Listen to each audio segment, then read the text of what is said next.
সুজন বন্ধু, অভিজ্ঞাপন।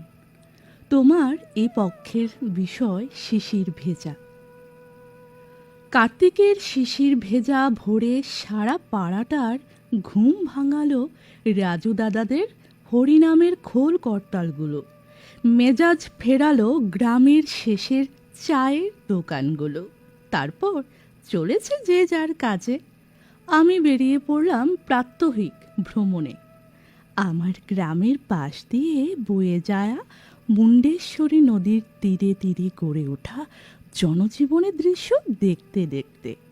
ওই তো খেলার মাঠের নরম দুর্বা ঘাসের ডগায় লেগে থাকা সারা রাতের কান্না জমানো মুছে দিয়ে নতুন পথ বানিয়ে চলেছে দেবলা কাকিমা মুণ্ডেশ্বরী নদীর উপর গোবিন্দ জেঠুর সত্য তরি বাঁশের সাঁকো পেরিয়ে। মাথায় তার বড় খালি গামলা।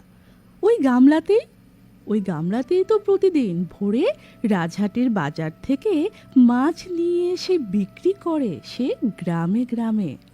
ওই তো নৌকায় বিমল কাকা হালে বসেছে। কাকিমা নদীতে চুনু ধরা জাল ঘিরে জোয়ার জল নামার আশায়। ওপাশে 4 থেকে 5টা কুঁজু বক হাঁটু জোড়ে নেমে চুনোপুটির নাগাল পাওয়ার চেষ্টা করছে। ওই তো গায়েন পাড়ার ছোট্ট ছোট্ট ছেলে মেয়েগুলো যেন দৌড় প্রতিযোগিতা জুড়েছে এই শিশির ভেজা ভোরের বেলায়। হাজরাদের বাগানে কাল বিকেলে দেখে এসেছিল ওরা কয়েকটা জবা ফুল কুড়ি হয়ে আছে। সেগুলি যে ফুটবে আজ ভোরে। বিকেলে তুলসী তলায় গর্ত ঠাকুর সাজাতে অনেক ফুল লাগে যে সকলেরই এই কার্তিক মাসে। ওই তো অপর্ণা দিদি পুরানো স্কুটি চালিয়ে প্রতিদিনের মতো আজও চলেছে শিশির ভেজা মাথায় কোলাঘাটের ফুলের বাজারে। সেখান থেকে সে ফুল কিনে বিক্রি করে হানুয়ার ওই নতুন শিব মন্দিরে।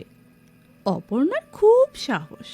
সে একবার নিজের কি একটা গোপন অসুখ সারাতে একাই চলে গিয়েছিল ভেলোর হাসপাতালে। অপর্ণার ওই সাহসের জন্যই শ্বশুর বাড়িতেও সংসার করতে পারেনি। ওই তো রাস্তার ওধারে মাখাল পিসি 3 মুখো উনানে কালকের ভাপানো ধান আজ সিদ্ধ করছে, আর ওর উনানের চারপাশে আগুন পোহাচ্ছে পাড়ার যত বাচ্চা বুড়ো কাঁচা মুলো দিয়ে মুড়ি খেতে খেতে। শশাপোতার মাঠে পশ্চিম পাড়ার মাঝ বয়সী মেয়ে বউগুলো শিশিরে ভেজা আমন ধান আটি বাঁধতে ব্যস্ত। কারণ শিশির থাকতে থাকতে সুবিধা হয় অনেক আটি খড় বাঁধতে। ওরা মাঠের সমস্ত কাজই জানে, ধান রোপণ থেকে শুরু করে আলু বসানো, খোলা, পাট কাটা থেকে পাট কাঁচা সমস্তটাই। মণ্ডলপাড়ার বাঁধে আমার জ্ঞাতি সম্পর্কে ঠাকুমা প্রায় প্রতিদিনই দেখি ভোরের বেলায় আমার আসার পথের দিকে তাকিয়ে বসে থাকে। তাই দেখে আজ ঠাকুমাকে জিজ্ঞেস করলাম, ও ঠাকুমা, কি দেখো গো প্রতিদিন ভোরে আমার দিকে তাকিয়ে? ঠাকুমা তামাশার সুরে বলল, তোর মুখে তোর দাদুর যে ছবি ফুটে ওঠে রে, তাই তো বসে থাকি রাস্তার দিকে তাকিয়ে তোকে দেখব বলে। তোকে দেখলে যে আমার সেই সব দিনের কথা মনে পড়ে যায়। হয়তো তাই আমরাই আর খোঁজ রাখি না আজ তাদের, যাদের কোলে পিঠে চড়ে মানুষ হয়েছি সেই সব দাদু ঠাকুমাদের। লিখেছেন অভিজিৎ মণ্ডল, শশাপোতা, খানাকুল, হুগলি।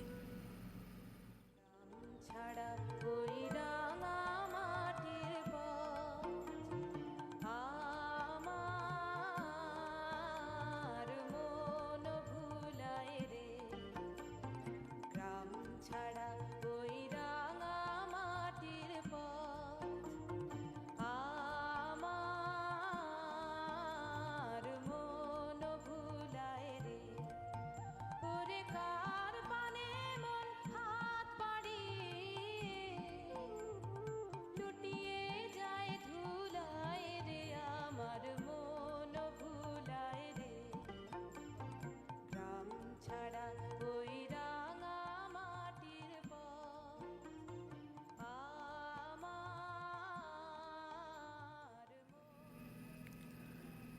রবিবার 23শে নভেম্বর 2025।